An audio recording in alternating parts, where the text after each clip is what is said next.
Niingie kwanza kwenye naitwa Raymond Mdolwa, mkurugenzi mkuu Tume ya Taifa ya Umwagiliaji. Leo tumekuja hapa Kibondo, mkoa wa Kigoma, kukutana na kamati ya halmashauri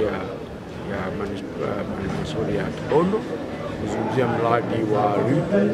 Ni mradi wa muda mrefu sana ambao umekuwa ukisubiriwa na wananchi wa Kibondo katika utekelezaji wake. Tume ya Taifa ya Umwagiliaji inaenda kutia saini mkataba wa uendelezaji, usimamizi na ujenzi wa miundombinu ya umwagiliaji katika halmashauri hii ya Kibondo. Kwa mradi huu utatekelezwa ndani ya miezi 24 na thamani yake mradi wote mzima utakuwa zaidi ya bilioni 150 ambayo itahusisha miundombinu ya umwagiliaji, mabwawa mawili, nyumba, mashine za kukobolea na vifaa vya ukodishaji kwa ajili ya wananchi kuweza kulima. Kwa ni mradi mzuri, mradi ambao unaenda kubadilisha maisha ya mkulima wa eneo hili hapa. Mpango wetu wa uendelezaji mradi huu utahusisha watu binafsi. Tumeligawa eneo kwamba hekta 2000 zitatumiwa na wananchi wa kawaida na hekta 5000 kwa wale wawekezaji ambao wanaweza kulima maeneo makubwa makubwa. Yote hii ni katika kuhakikisha kwamba ule uwekezaji unaenda kurudi kwenye serikali kuu. Kwa hiyo tutakodisha maeneo na tutazalisha katika maeneo na kuhakikisha kwamba wananchi wanasimamiwa kwenye uzalishaji wao. Asante. Niwapongeze kwa jambo hili kubwa ambalo mlileta, na hasa ndio ilikuwa hamu ya wananchi kuona eneo lile ambalo lilitengwa na likapimwa, kuona sasa linaanza kufanya kazi.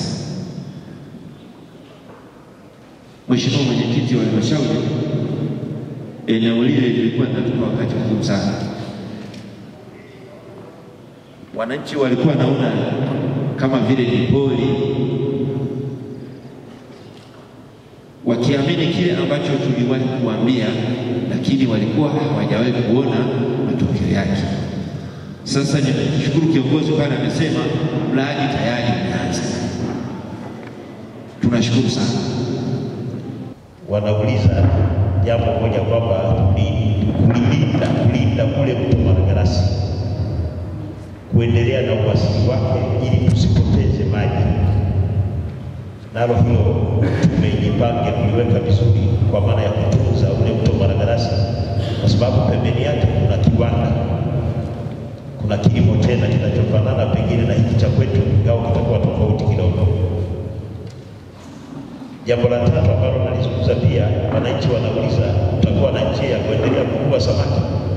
Ule mto wa Malagarasi, wananchi wa pale wanavuna samaki, wao wanaenda kuvuna kwa sura ya aina yoyote, pengine kwa sura ya kwenda kuomba vibali ama hata kwa kwenda kuvua tu, kwa sababu kuna wenyeji wako pale ambao limefanya makubwa. Na niseme labda naweza nikaita ni baraza la kuamua.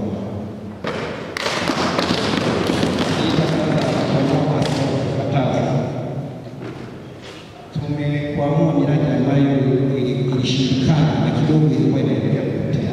Mmoja wapo Kibondo, Mheshimiwa Mwenyekiti. Huu mradi ulianza 2013-14 kama ulivyosema Mheshimiwa Mwenyekiti, ametupa historia kidogo. Watu walikula posho kama kuna takapo kuna chai.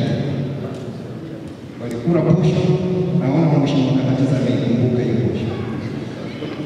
Walikula posho na mambo yakaenda vizuri, lakini ukapotea. Sasa nadhani tunapokwenda Mheshimiwa Mwenyekiti, nadhani mradi unapotea utaenda vizuri. Amesema vizuri, wawekezaji wanaonekana wakati ule, nadhani hata wawekezaji wanaonekana. Hilo la kwanza ni la mradi. Lakini la pili, tuliko hapa ni IOM, chuo cha maafisa tabibu Kibondo. Wageni kile chuo cha halmashauri.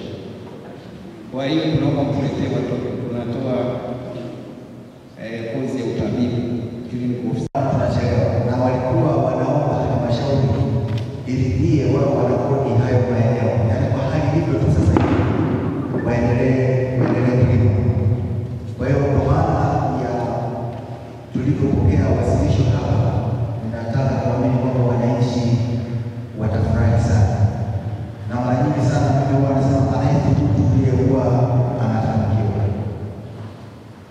tukiwa na hofu kama hii inayoiona inaweza ikawa ipo hata miongoni mwetu kwamba labda gharama itakuwa ni kubwa sana, tusihofu na tupeleke matumaini kwa wananchi kwamba jambo hili ni jema